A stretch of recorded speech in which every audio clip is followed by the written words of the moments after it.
What is up, everybody? Welcome back to another Pitching Ninja's Filthiest Pitches of the Day.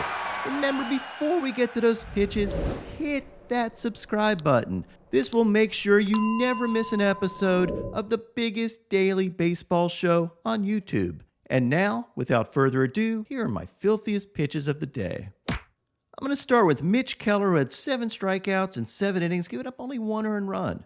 He had these nasty breaking balls, and of course, his fastball. Corbin Burnes had these wicked curveballs and sliders, but he did give up 6 runs in 4 1/3 innings. And his ERA this season is now 9.54. He's one of the most talented pitchers in the NL, so I expect that ERA to decrease. But I also imagine a lot of this has to do with how Burnes perceived he was treated during arbitration, and this remains a distraction for him. There's no denying that the relationship is definitely hurt from what transpired over the last couple weeks. Hunter Gaddis was brilliant, giving up only 1 hit in 6 innings and had 4 strikeouts, giving up no runs. He had this nasty cutter and changeup. He battled Kyle Muller, who also had a solid outing, with 5 strikeouts and 5 2/3 innings, giving up only 2 runs. Bryce Elder had this filth on his way to 6 Ks in 6 innings, giving up no runs and only 2 hits. Dylan Cease was outstanding with 8 strikeouts in 5 innings, giving up only 1 hit. He did give up 5 walks, but his sliders and his fastball were on point. He now has a 1.59 ERA this season. Christian Javier had these wicked breaking balls on his way to 5 strikeouts in 6 innings, giving up only 1 run.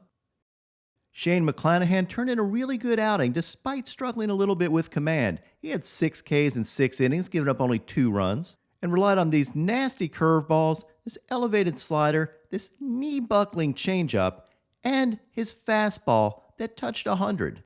In fact, he had 2 Ks in a row at 100 miles an hour. And I love him pitching with emotion with this K scream. Without a doubt, one of the best pitchers in baseball. Pablo Lopez looked really good with 8 strikeouts in 7 innings, thanks to his changeup and sweepers. Lopez developed this sweeper in spring training, and it looks like a great pitch for him. He battled his former teammate, Jesus Luzardo, the Jesus Lizard, who was outstanding with 10 strikeouts in 7 innings, giving up only 1 run. Luzardo's fastball touched 99, and he had these painted fastballs, as well as his wicked sliders, including these quick pitch sliders. You can see him using a slide step on him. Luzardo has always used varying timing as another weapon against hitters. Aaron Nola had 5 strikeouts in 6 innings, giving up 3 runs. He had this 2-seamer that ran 21 inches, a nasty changeup, and of course, his filthy curveball, including this one that got the bend the knee. Here's an overlay of Nola's fastball and curveball, and you can see why you might bend your knee in front of that curveball. It looks identical to the fastball and then drops to the dirt. Nola faced off against Gerrit Cole, who turned in another really good outing with 8 Ks in 6 1/3 innings, giving up only 1 run. Cole relied on his painted fastballs and these mean sliders. He was pulled from the game, going for his 9th K after a pitch clock violation on a 3-2 count. Of course, that 9th K would have been nice because I would have won my parlay yesterday. A bad beat for me. Grayson Rodriguez, one of the top prospects in baseball, made his debut yesterday and didn't disappoint. He had 5 strikeouts in 5 innings, giving up only 2 runs, and his fastball touched 97. His debut was marred as the Ripper put Garver on the eternal IL after this K. Imagine making your debut and seeing that. He may need some counseling.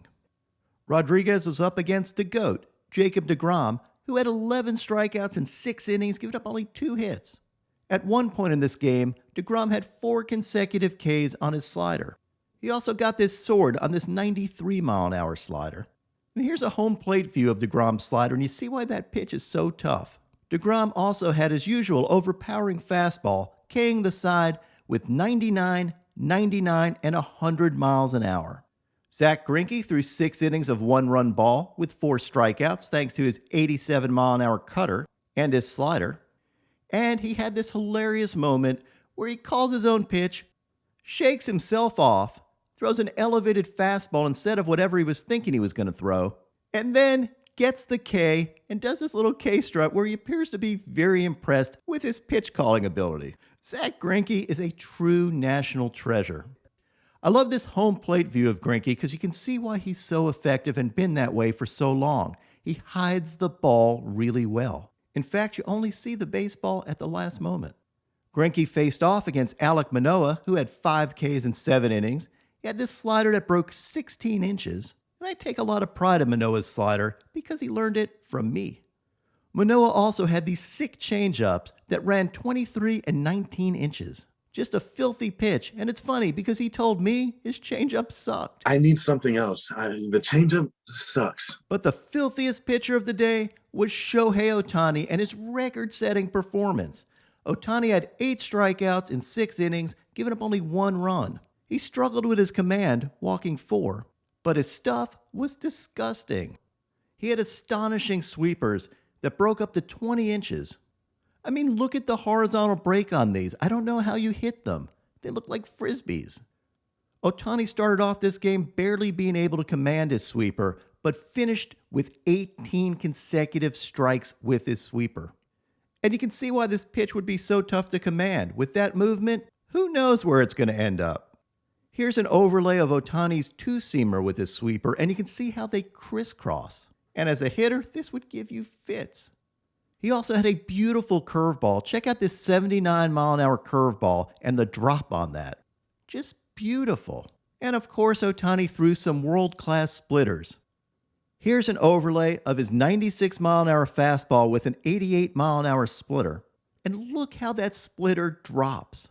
Heck, not only was Ohtani brilliant on the bump, he also drove in the winning run. And this hit wasn't just off anybody. It was off Andres Munoz's slider, which had a 126 batting average against last year and a 50.8 whiff rate. Just a brilliant job of hitting. As for the record Ohtani set, he set a record for having a pitch clock violation as both a hitter and a pitcher. The first one ever. Woohoo! Take that, all you pitch clock haters. It's something to tell your grandkids about. What's best is his pitch clock violation as a pitcher led to Ohtani the pickpocket. As you see him steal a baseball from Pat Hoberg. I mean, he was giving it to the opposing pitcher, Chris Flexen, but still. This event is forever memorialized by this drawing by an Ohtani and Pitching Ninja fan from Japan. That is so cute. Now, in case you need me to explain this, if an umpire hands you a ball and you don't take it, you get ejected. But if you steal the ball from an umpire, the world loves you. Any questions? Now onto my filthiest relievers. Jose Quijada had this fastball for a sword and a great game-ending celebration. Matt Brash had this filth. Aaron Bummer had this wicked sweeper. Emmanuel Clase had this insane 90-mile-an-hour slider. Look at that drop. Jonathan Loaisiga had this alien two-seamer that broke 21 inches. Look at the right turn that takes. My filthiest reliever yesterday was Clay Holmes, who had these sinkers that ran up to 21 inches with this wicked drop. Sherlock Holmes hopefully is back. And now, my Pitching Ninja moment of zen. Trey Turner is the smoothest baseball player on the planet. You, of course, remember his legendary slide. But check out this play where he slides and makes a throw, all without disturbing his bubble. Talk about smooth. What is up, everybody? My picks of the day today are a 3-leg parlay. I'm going to start out with Kevin Gausman for 6 Ks or more, then take Chris Sale for 7 Ks or more, and top it off with Quadzilla Spencer Strider for 8 Ks or more. What would your picks of the day be?